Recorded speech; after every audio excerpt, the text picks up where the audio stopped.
بسم الله الرحمن الرحيم والصلاة والسلام على خاتم الأنبياء والمرسلين.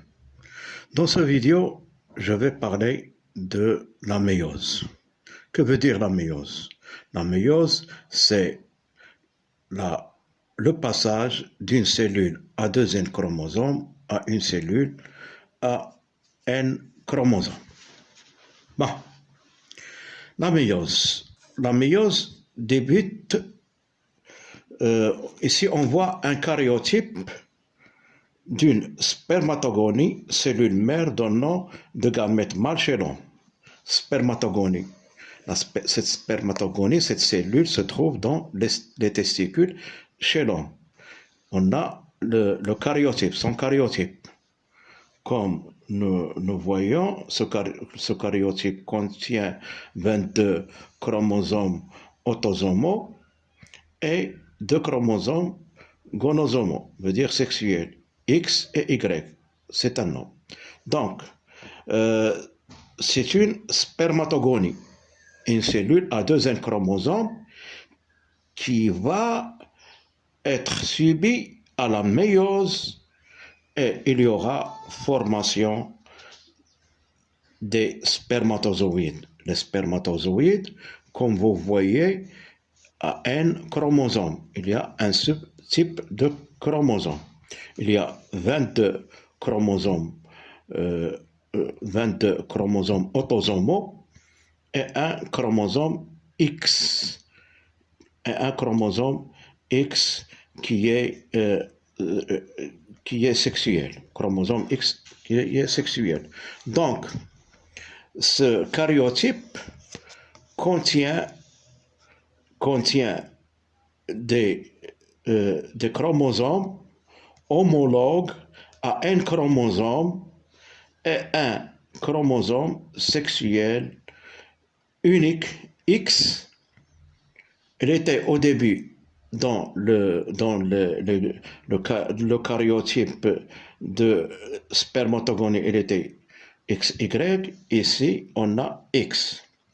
Donc, le Y, c'est dans un autre spermatozoïde. C'est dans un autre spermatozoïde. Donc, ici, on a un spermatozoïde qui porte un chromosome X. Quand il féconde une ovule qui porte seulement X, il va y avoir une fille. Alors, au moment, s'il y a Y ici, quand le spermatozoïde qui contient Y, il va féconder un ovule qui contient X, il va donner un garçon. Donc, ici, on a une spermatogonie. C'est une cellule à deux N chromosomes qui va subir la méiose et elle va aboutir à des cellules à N chromosomes haploïdes. Haploïdes sont les spermatozoïdes. Donc, ce passage s'appelle la méiose. Le passage de la diploïdie à l'haploïdie, c'est la méiose. Donc, la méiose comporte deux phases. Une phase réductionnelle et une phase équationnelle.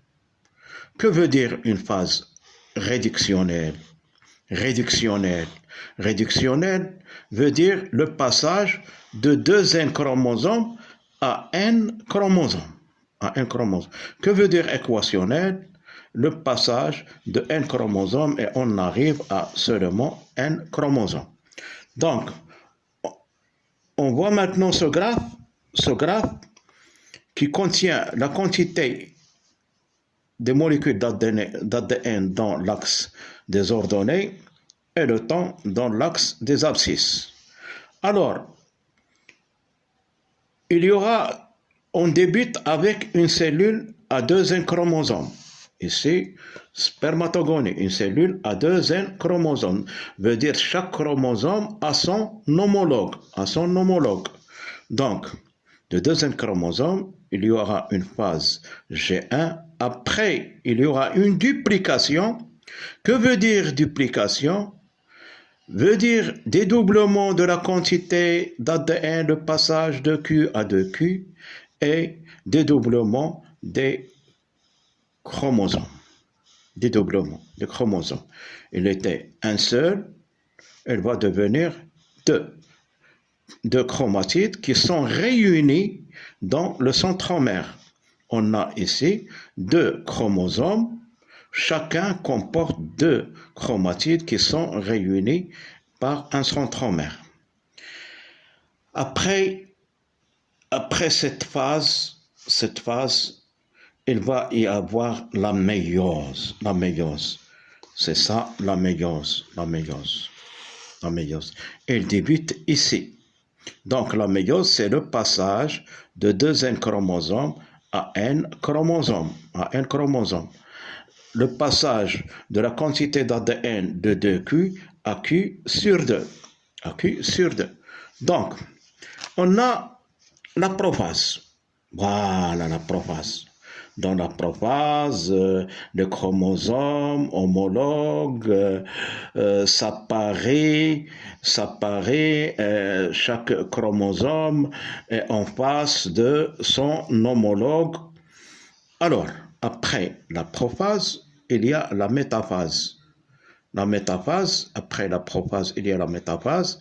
Dans la métaphase, les chromosomes homologues sont des tétrades qui s'alignent au niveau de la plaque équatoriale. Après, il y a séparation des chromosomes homologues. Ici, on a deux N chromosomes. Et ici, on a ces deux N chromosomes, c'est séparé N. Il était 2, il est devenu 1. Deuxième chromosome séparé N chromosomes. Donc, c'est le passage de la diploïdie à la haploïdie. Après, il y a la télophase, l'étranglement et la séparation de la cellule. On aura après deux cellules, chacune à N chromosomes. Donc, cette phase s'appelle la phase réductionnelle, veut dire la réduction du nombre de chromosomes de 2N à N. Et cette phase ici, c'est une phase équationnelle, veut dire le passage de N vers N. Chaque cellule va subir une mitose normale et va aboutir à deux cellules filles semblables, mais sans duplication de la quantité d'ADN. L'autre cellule aussi, même chose, elle va faire la mitose avec ses 4 étapes et elle va donner deux types de cellules haploïdes. À la fin, on a 4 cellules haploïdes. Donc, on a passé de la diploïdie à l'haploïdie. Le passage d'une cellule mère de 2 N chromosomes à 4 cellules à N chromosomes chez l'homme sont les spermatozoïdes. Les spermatozoïdes, chacun contient N chromosomes et un chromosome sexuel, soit X, soit Y. Merci.